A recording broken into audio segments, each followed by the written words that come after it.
బ్లౌజ్కి టాజల్స్ని ఏ విధంగా ప్రిపేర్ చేసుకోవాలో ఈ వీడియోలో చూపిస్తాను. దానికోసం నేను వచ్చేసి ఇలా 3 పీసెస్ వచ్చేసి సేమ్ కలర్ తీసుకున్నాను. ఇలా ఒక కలర్ వచ్చేసి డిఫరెంట్లో తీసుకున్నాను అనమాట. ఇవి అన్నీ కూడా నేను ఒకటే సైజులో తీసుకున్నాను. చూడండి, 4 ఇంచెస్ లెంత్, 4 ఇంచెస్ విడ్త్లో తీసుకోవాలి. క్లాత్ని ఫోల్డ్ చేసుకోవాలి.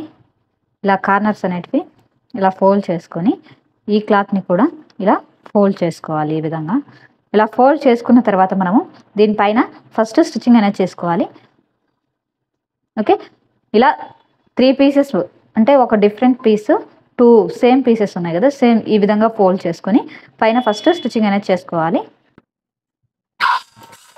చూడండి, ఈ విధంగా స్టిచ్చింగ్ చేసుకోవాలి.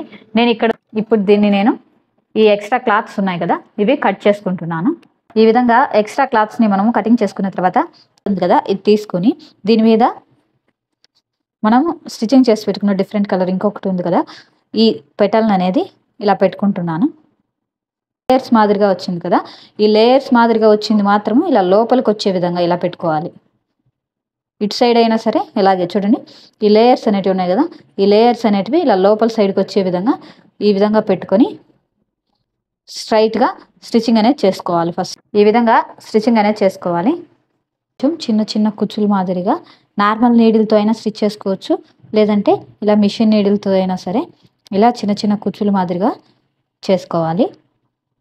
ఈ విధంగా చిన్న చిన్న కుచ్చులు అనేటివి పెట్టుకోవాలి, ఇటు సైడ్ కూడా లైట్గా.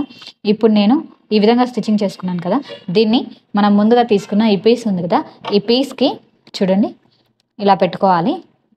ఇది ఫోల్డ్ చేసుకోవాలి. ఇలా ఇది వచ్చేసి పై భాగం కదా, ఈ పై భాగంని ఇలా క్రాస్గా ఫోల్డ్ చేసుకొని మనం స్టిచ్చింగ్ చేసుకున్నాం కదా, ఈ స్టిచ్చింగ్ చేసుకున్న ఈ పీస్ని ఇలా పెట్టి క్రాస్గా ఈ కార్నర్ నుంచి స్టిచ్చింగ్ అనేది చేసుకోవాలి.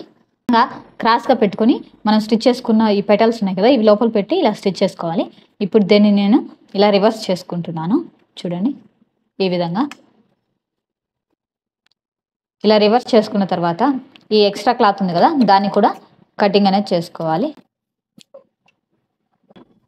ఇప్పుడు నేను ఇలా ఒక థ్రెడ్ని తీసుకొని దీని లోపల పెట్టి స్టిచ్చింగ్ అనేది చేస్తున్నాను.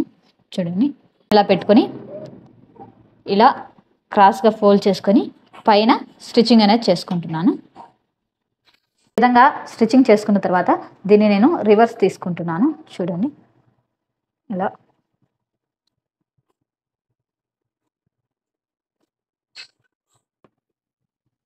రివర్స్ తీసుకుంటే మనకి ఈ విధంగా వస్తుంది.